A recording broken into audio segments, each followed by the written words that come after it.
نحمده ونصلي ونسلم على رسوله الكريم اما بعد فاعوذ باللہ السمیع العلیم من الشیطان الرجیم بسم اللہ الرحمن الرحیم۔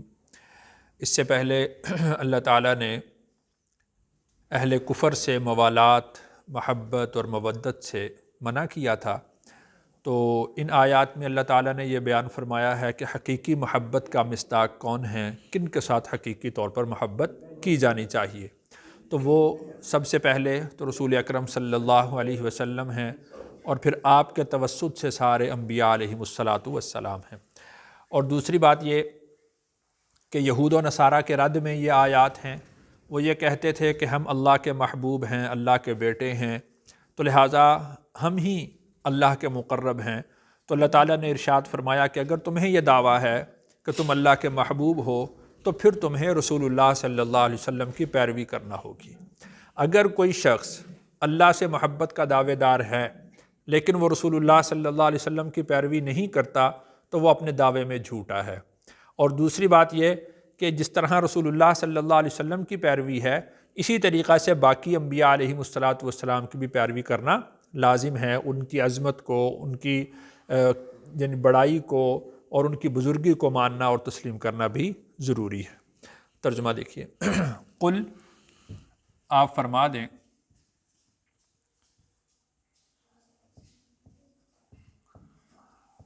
ان اگر کن تم ہو تحبون محبت کرتے اللہ سے، فاتبعونی تو پیروی کرو میری، یحببکم اللہ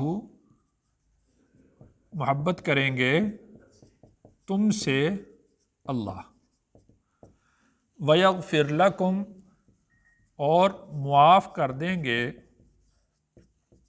لکم تمہیں، ذنوبکم تمہارے گناہ، واللہ اور اللہ غفور الرحیم معاف کرنے والے، رحم کرنے والے ہیں۔ دیکھیے کہ اگر کوئی شخص اللہ سے محبت کا دعوے دار ہے تو دنیا کا اصول یہ ہے کہ آدمی جس سے محبت کرتا ہے تو اس کی اطاعت کرتا ہے، اس کی پیروی کرتا ہے، اس کے ہر حکم پر اپنی جان مال لٹانے کے لیے تیار ہو جاتا ہے۔ تو دیکھیے کہ اگر کوئی شخص اللہ سے محبت کا دعوے دار ہے تو اللہ کی پیروی کرے گا، اللہ کی اطاعت کرے گا۔ تو اللہ کی پیروی، اللہ کی اطاعت، اللہ کے احکامات کو ماننا، تسلیم کرنا، وہ کس کے ذریعے سے معلوم ہوگا؟ انبیاء علیہم الصلاۃ والسلام کے ذریعے سے۔ تو اس وقت جو پیغمبر ہیں، جو اس وقت نبی ہیں، وہ حضور نبی کریم صلی اللہ علیہ وسلم ہیں۔ تو ان کی اتباع کے اندر ہی یہ بات معلوم ہوگی کہ تم اللہ سے محبت کرتے ہو یا اللہ سے محبت نہیں کرتے۔ اگر تم دعوے دار تو ہو اللہ سے محبت کے، لیکن رسول اللہ صلی اللہ علیہ وسلم کی اتباع نہیں کرتے تو تم اپنے دعوے کے اندر جھوٹے ہو، تمہارے دعوے کی کوئی قیمت نہیں ہے۔ قل آپ کہہ دیں، اطیعوا اللہ تم پیروی کرو اللہ کی، والرسول اور رسول کی۔ تو جس طرح اللہ سے محبت کا دعویٰ ہے تو اسی طرح اللہ کی اطاعت بھی کرنی ہے اور رسول اللہ صلی اللہ علیہ وسلم کی اطاعت بھی کرنی ہے۔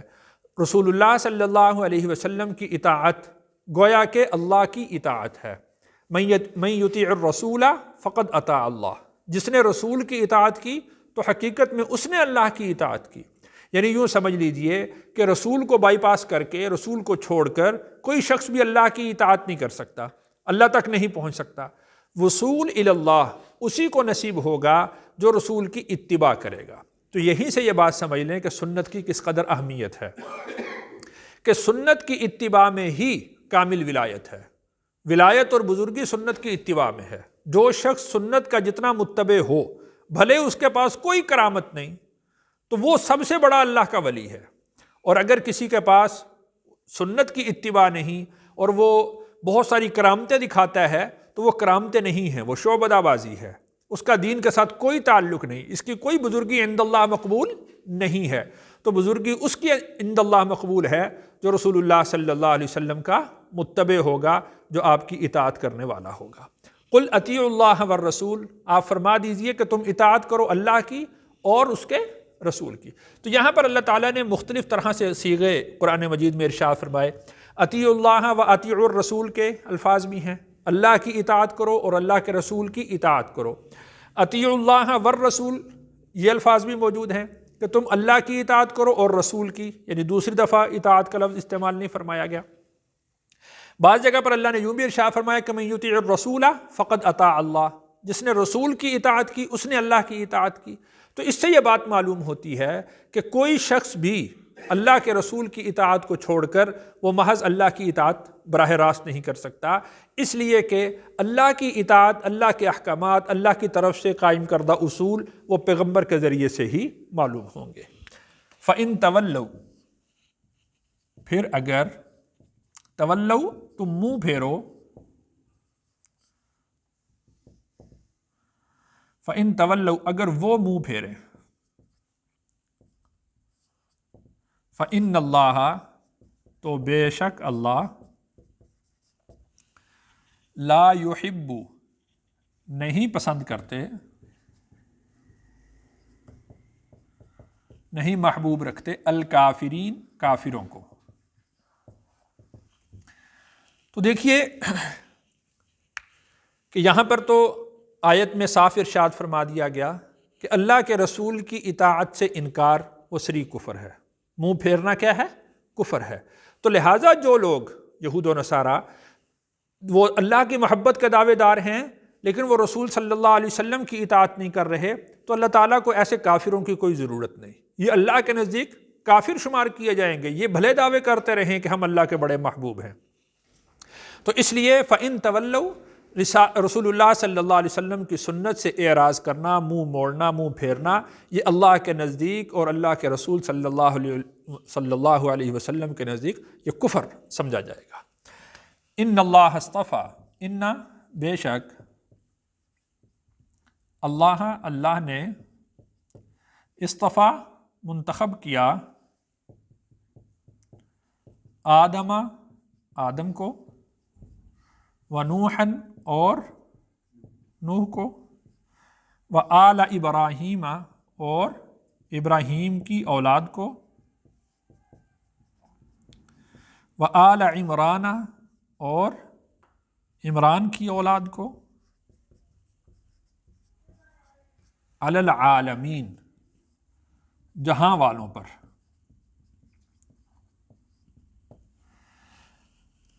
تو بتا دیا کہ حقیقی محبت کے مستحق کون ہیں، یعنی جس طرح پہلے منع فرمایا تھا کہ کافروں کے ساتھ تم مودت اور موالات نہ رکھو، ان کے ساتھ محبت نہ رکھو، تو حقیقی محبت اور موالات کے مستحق کون ہیں؟ یہ وہ بزرگ ہستیاں ہیں، حضرت آدم علیہ السلام، حضرت نوح علیہ السلام، حضرت ابراہیم کی اولاد اور آل عمران۔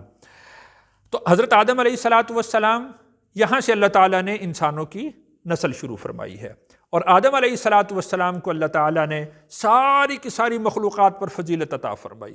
کسی کے ساتھ اللہ نے ہم کلامی کا شرف کسی کو عطا نہیں کیا، سب سے پہلے اللہ تعالیٰ نے حضرت آدم علیہ السلام کو ہم کلامی کا شرف عطا فرمایا، اور علم کے ذریعہ سے اللہ تعالیٰ نے سارے جہاں پر ان کو فوقیت عطا فرمائی، بزرگی عطا فرمائی، مسجود ملائک بنایا، فرشتوں سے حضرت آدم علیہ السلام کو سجدہ کروایا۔ اسی طرح ونوحًا ایک مدت مدید کے بعد پھر اللہ تعالیٰ نے حضرت نوح علیہ السلام کو وہ نسبت عطا فرمائی جو حضرت آدم علیہ السلام سے چلتی آ رہی تھی۔ اب ساری انسانیت کا مرکز وہ حضرت نوح علیہ السلام بن گئے، اور حضرت نوح علیہ السلام کو آدم ثانی بھی کہا جاتا ہے۔ وآل ابراہیم اور ابراہیم علیہ السلام کی اولاد، اسماعیل، حضرت اسحاق، حضرت یعقوب، باقی ساری آگے ان کے بعد اولاد۔ وآل عمران اور آل عمران۔ آل عمران کے بارے میں دو طرح سے روایات موجود ہیں کہ حضرت موسیٰ اور حضرت ہارون ان کے والد بزرگوار کا نام بھی عمران تھا، عمران بن یسہر، اور حضرت مریم کے والد بزرگوار کا نام بھی عمران تھا، ومریم ابنۃ عمران اللتی، اور ان کا نام عمران بن ماسان تھا۔ اب اعلی عمران سے مراد کون ہیں؟ حضرت موسیٰ اور حضرت ہارون کے والد ہیں یا حضرت عیسیٰ کے والد ہیں؟